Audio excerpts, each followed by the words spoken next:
Before we get into the stories, I want to mention that story number 2 mentions intention of rape.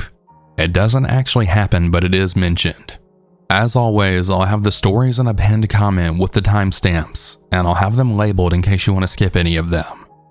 Also, I'm going to be doing shoutouts at the end of the video for people that donate on my videos. I've been getting a lot of donations lately, so moving forward, if you send a super chat on a video, I'm going to start shouting you out at the end of the video. All that being said, remember, you can send your stories at southerncannibal.com. Alright, if you're all ready, let's get into the stories.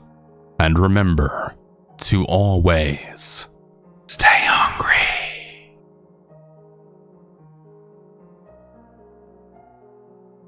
My family and I live in an apartment complex that is completely surrounded by forests and trees. It's a pretty bad place, not gonna lie, so it's always been safer in the woods than out in the open. My brother and I would often go into the woods, and we had a secret hangout there. This was when I was 12. I'm a female, by the way. We invited my friends Layla and Alex, who lived in a different apartment complex, to come join us so that they could build the base with us.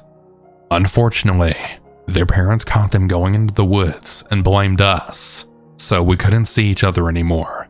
So it was just my brother and I. A few weeks later, we eventually didn't go anymore for quite a bit, deciding to take a break.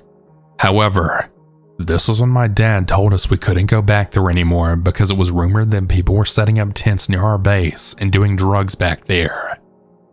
Right around this time, I realized that another person had moved in. It was a girl. Her name was Alyssa, and she was 2 years older than me, and she lived with her sister-in-law and brother. She was a very bad influence, but I didn't care. I had no friends, and I just wanted to hang out with someone. She told me that her brother and sister-in-law had been living there for about 3 months, but that she was just visiting for the summer. A few days later, my brother and I decided to go back into the woods and continue our base, hoping to show Alyssa our base. Once we reached it though, the rumors were true. There was one singular tent on our base, and we got mad about it.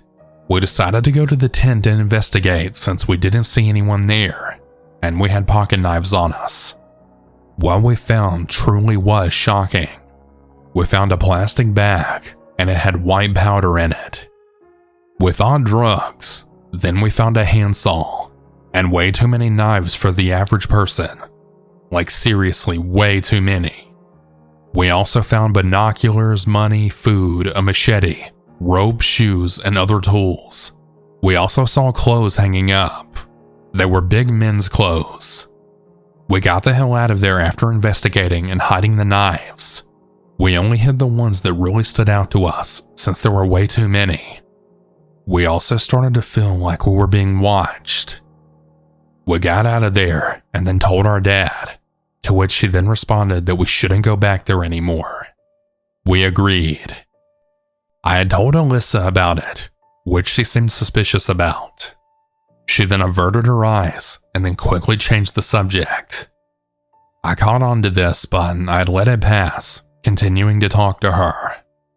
She tried convincing me to go into the woods for some other reason, saying that what if there's more stuff, and that I alone should just go to get the stuff we left in the base.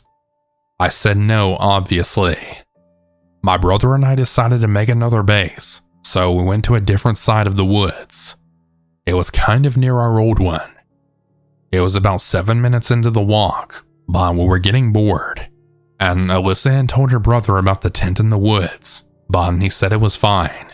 He knew the guy who lived there, and he stopped going there. She still kept on insisting. Eventually, I finally gave in. Since we had a new base now, I wanted to go get our furniture, and she did say he moved out. We started walking into the woods, and she insisted I go first and kept a steady distance behind me for some reason. When I got to the top where I could see a view of the tent, I heard a really odd noise. It kind of sounded like someone was sharpening a weapon. I then saw the top of the guy's head. I'm not lying when I say it looked like her brother. I immediately said nope and ran the hell out of there, which she followed behind.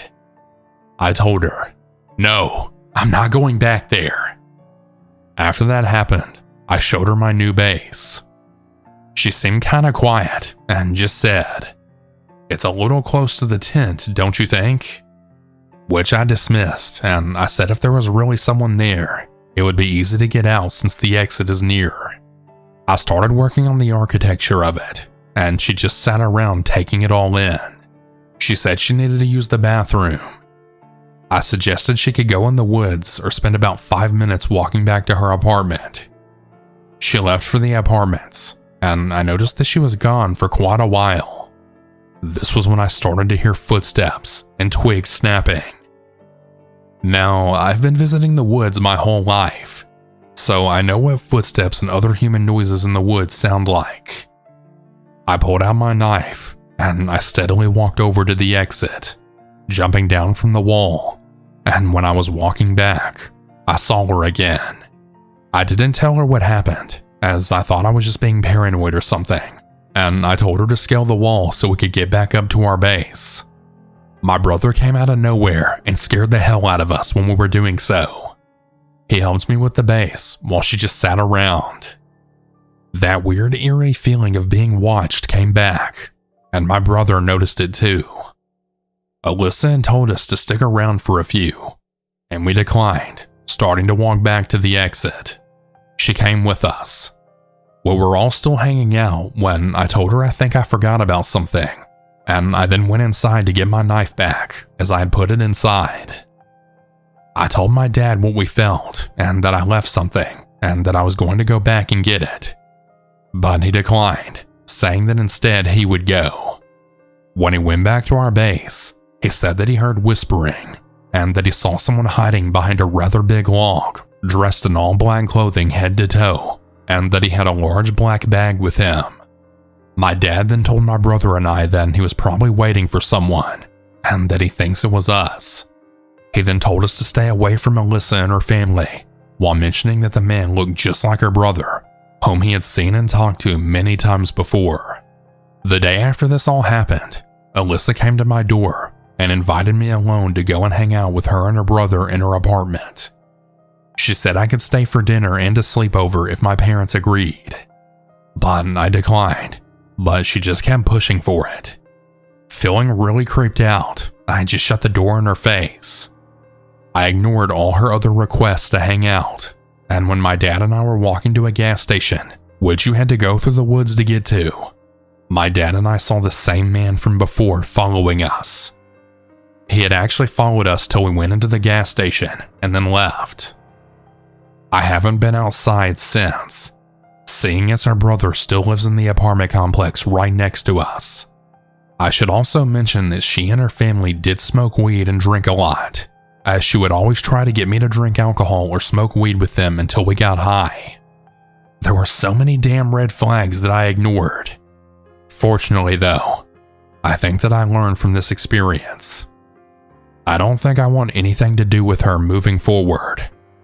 She just really gives me bad vibes.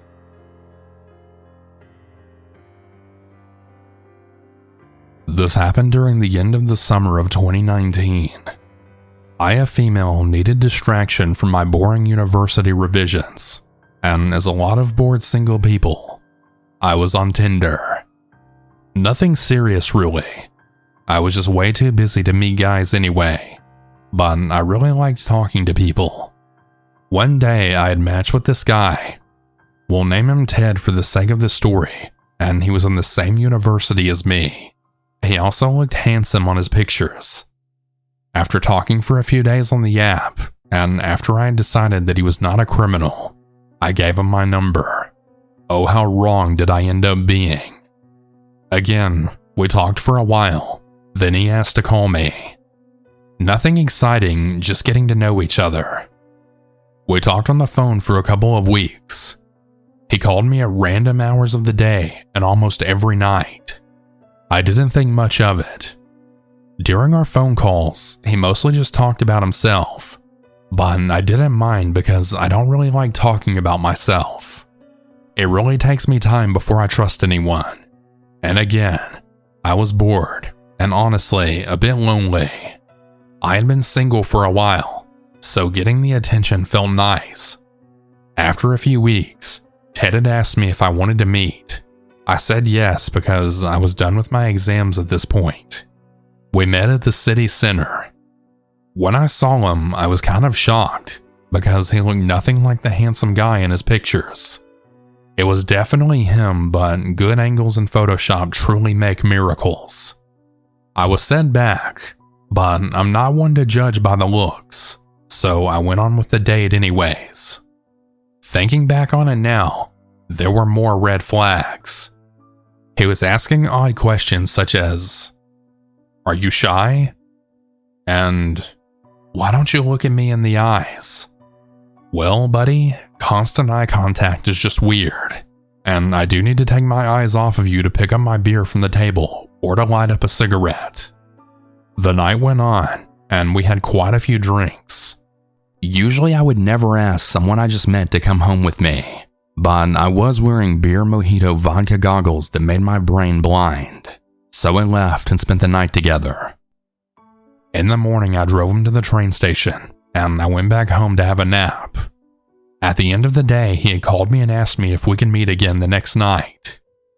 I wasn't really sure if I wanted to see him again, because I knew that the only reason I had brought him home was the alcohol. I mean, we didn't really click, but the idea of rejecting him made me feel guilty, so I just agreed anyway. The day after that, he came to my place yet again, and there, things got really weird. I started to feel extremely nervous. Something just felt really off. Thinking back, it was probably my guts telling me to run away from this guy. I decided to make things clear. I told him that I wasn't looking for a serious relationship at all, which was a lie. I then apologized and decided to bring him home, which I regretted later on. We got in the car and he was quite angry. He didn't talk to me, and I was embarrassed, so I didn't talk either. Once we arrived at my home, he got out and then slammed the car door. I know that I've made quite a few mistakes here. I shouldn't have accepted another date with him knowing I wasn't into him, and I should have told him sooner that I didn't want a relationship with him. I sincerely didn't mean to act badly. This is why I tried to be honest with him as soon as I could. The very next day I called him, and I then apologized yet again. He said it was fine, we hung up, and I thought it was over. But oh boy, was it not. A few days later, it was time to go back to uni. That morning, I woke up to a gigantic message from him, telling me that the reaction I had a few nights before really threw him off, and that he was looking for stability. As soon as I opened the text, he called me. It was 7 in the morning, and I had just woken up, so I can't even really remember what he said, but I told him again that I didn't want to go any further with him. He hung up. For the next few weeks, things were extremely weird. He was following me around everywhere on campus, hiding behind walls to hear my conversations, texting me all day, even if I wasn't replying, and calling me 7 to 10 times a day. I thought he was creepy, but that maybe he was just hurt and that he was coping. Ted was always with a guy. We'll call him Elliot. When I was at the library, they would always be sitting together near where I was. Ted was always watching me as I was studying. Whenever I went outside for a break, he followed me. It actually came to a point where my friends were texting me to warn me that he was behind me. I tried avoiding him, but it was useless. I told him many times that I didn't want any more contact with him and that he was really making me uncomfortable, but nothing worked. He just kept on going. I was going crazy. About 2 weeks later, I was at a party where I met my boyfriend. I fell in love very quickly. He's the most caring, loving man that I've ever met. I know it's all lovey-dovey, but try not to puke on your keyboard. Anyway, at that moment, I knew I needed to stop being so acceptant of Ted's behavior. I explained to him one last time that he really needed to stop contacting me, and I finally blocked him. Again, I thought it was over. Again, oh boy, was it not. Ted continued to follow me everywhere on campus for weeks, except he was never with Elliot anymore. One day while I was studying at the library, Ted was a few tables away from me, of course. Suddenly, someone sat at the table right in front of mine. It was Elliot. I looked at Ted, and he was staring at Elliot with the most murderous gaze ever. I thought it was really weird. I had never even talked to Elliot before, and he never came near me at all. I was really creeped out because I thought that maybe Ted had sent him over to talk to me, but he ignored me. I kept on studying. When I went out for a cigarette, Ted didn't follow me. I was surprised, but I thought nothing of it. I went back inside to study. A few moments later, Ted went outside. Elliot turned his head, watched him until he was out of sight, then turned to me. He looked me in the eyes, then said, "Hey, I really need to talk to you. I think you're in danger." I'm sorry, I know it's weird because we don't know each other, but I'm really worried for you. For both of us, actually. I was stunned. I couldn't talk. He then said, "We don't have a lot of time before Ted comes back. When you went out, he came yelling at me because I sat in front of you. When he leaves, can we please talk?" I said yes, and I was shaking. At around 6 p.m., Ted left. We waited another hour just to make sure he was actually gone. We didn't want him to know we were in contact. At 7 p.m., we sat in the cafeteria, and Elliot told me things that still makes me shiver. He explained that Ted had really horrible discourses about women and how he would love to control them. He also explained that a few weeks prior, he had suspicions about Ted's behavior regarding university classes. He followed random classes every week, and sometimes showed up to Elliot's classes although he didn't follow them, and that he didn't have access to the university online platforms. Elliot thus realized that Ted didn't have a university email address, which every member of university is supposed to have. Elliot went to the university administration, and they confirmed what he thought. Ted was not a student. He never was. After that, Elliot completely cut off contact with him. Ever since then, Ted was harassing him, calling and texting him all the time, and following him on campus. Elliot was shaking as he was telling me a story. I was shaken up as well. But what was coming would reveal to be even worse.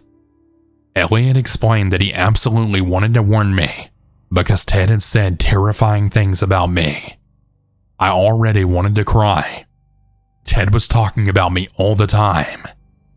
Before Elliot cut contact, it got to the point where Ted was saying that he would love to rape me, that he knew where I lived and he could come over whenever he wanted and surprise me, that he knew where I parked my car on campus and that he could wait for me in the dark.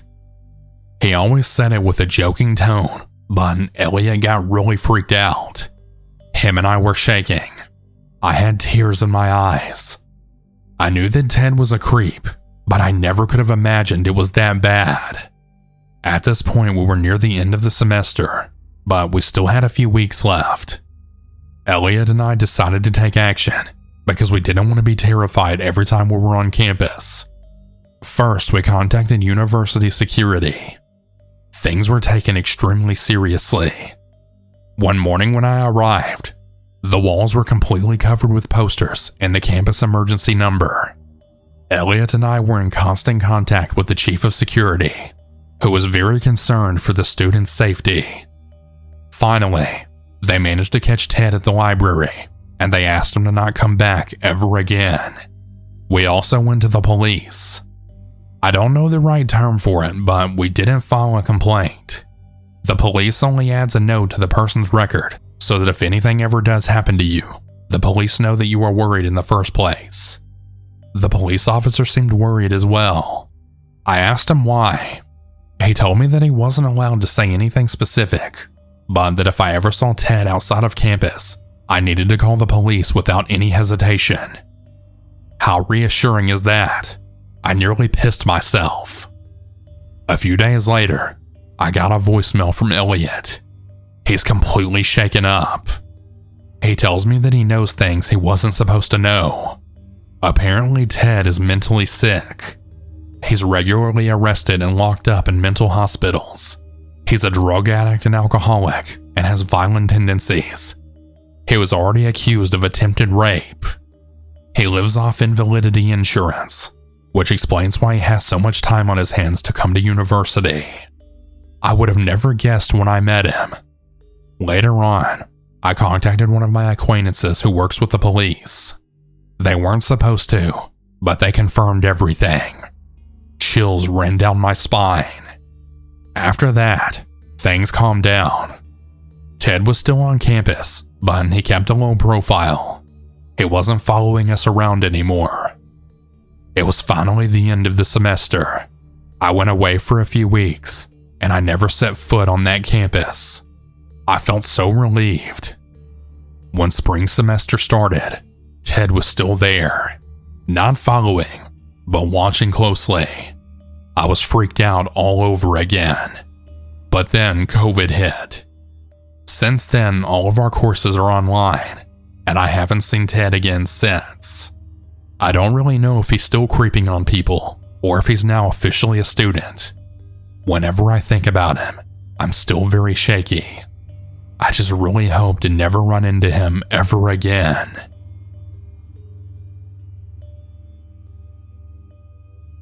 A few years ago, while I was still in university, I was in a serious relationship with this guy who I really thought was perfect for me. My parents liked him and he got along well with all of my friends, and quite frankly, I thought I was the luckiest girl alive. He was on his exchange semester in my city, and about 5 to 6 months into the relationship, he suggested transferring to my city. I thought that would be great, and I even helped him out with his application. A few months went by, and he extends his exchange semester, and we were closer than ever, even living together at this point. One day while I was at work, summer internship, he got accepted into my university, and he forwarded the email to me. I was overjoyed by this, and my friends were extremely thrilled as well.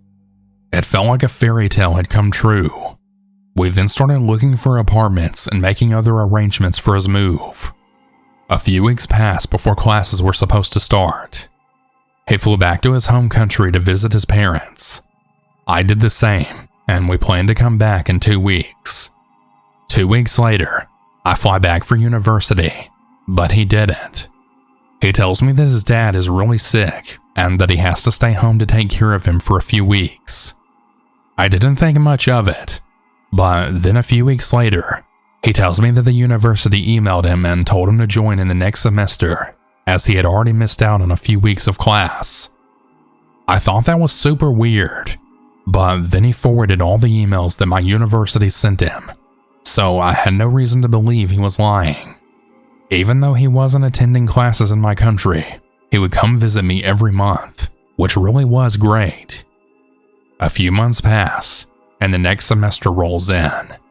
He doesn't show up for the first week of class, and when I ask him about it, he says he's really sick and he'll fly in the following week. He sends me his flight tickets, apartment lease contract, and his student visa documents, so again, I have no reason to doubt him. The following week rolls in, and he then sends me snaps of him boarding the flight. At this point, I'm super excited to see him, and I go wait for him outside his apartment once the flight lands. It's been an hour since the flight landed, and I don't see him pull up outside the apartment. I ask him where he is, and he says that the airport isn't letting him leave because his visa had expired, and that he has to fly back to his home country. My roommate goes down to the university office to try and figure out why his visa expired, and they say they have no records of him as a student at my university. My ex then gets really mad over the call, and he says that the university lost his record, even though they told him to delay his semester. He tells me to hang tight, and that his dad will fly in soon to sort it out with the university. At this point, I'm super confused. So I go to the office in his apartment to check if he had paid for his deposit. Surprisingly, he did, and it was around $6,000. So I thought there would be no way he would blow that amount of money for no reason. So I believe his story, and I just wait for his dad to sort things out with the university. A few days pass, and I'm just sitting in my room, and I'm looking at his acceptance letter, when I notice that his student number looks oddly familiar. I open up my own acceptance letter, and I realize that I have the exact same student number. That's when I realized that he had forged all my documents and manipulated my friends and I into believing that he was a student at my university. I confronted him, and he said he did all this for me and that he would find a way to be with me. To this day, I can never trust a single thing any guy says to me. So if you happen to be hearing this story, don't ever contact me again. I need to give some shoutouts to some people who have been donating on my videos lately. To any of you who ever donate on my videos, I really do appreciate it. It really does mean a lot. So shout out to Sundevil17, I Love Nevada 29, Deadly Nightshade 6769, Queen Wolf 7, Paul Grimm 6317, Looters, Yeah No One Asked, Amy W 7646, and Mindy O'Donnell 8654. Once again, thank all of you so much for donating. I really do appreciate it. And moving forward, if any of you do donate on my videos, if I happen to see your comment, I'll do my absolute best to give you a shout out in a video. Thank you all so much.